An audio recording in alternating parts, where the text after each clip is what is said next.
In today's video, I'm going to teach you how to view multiple charts on TradingView. If you've ever wanted to compare different markets side by side, track multiple timeframes at once, or just keep an eye on several tickers without constant tab switching, this walkthrough will make that easy.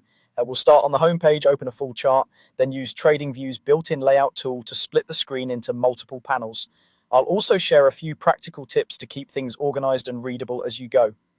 Begin by opening your browser and heading to tradingview.com.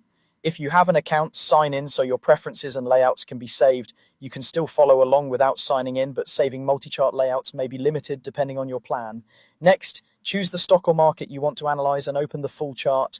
Use the search bar at the top to find a symbol, then click through to the full featured chart view. This brings up all the tools you'll need, including timeframes, indicators, and drawing tools. With your chart open, look toward the upper right corner for the layout control. It's the icon that looks like a small grid. Click it to open the layout options. You'll see presets for splitting your screen into 2, 4, or more charts. Select the layout that fits your workflow. Keep in mind that some layouts require an upgraded plan, so if you don't see the option you want, that's likely the reason. Once you choose a layout, your screen will split into multiple panels, each functioning as a full chart. Click inside any panel to make it active, then type a ticker or pick one from your watch list to load it in that panel. If you prefer all panels to follow the same symbol, look for the sync controls at the top and enable symbol sync.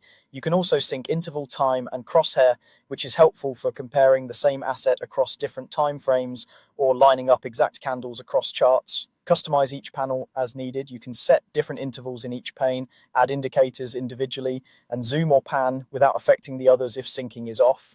To keep things tidy, resize panels by dragging the borders and consider hiding less used toolbars to maximize space.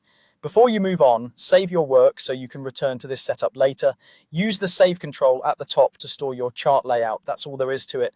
Open TradingView, load a full chart, use the layout button in the top right and choose the grid that matches your needs. Enjoy analyzing multiple charts more efficiently.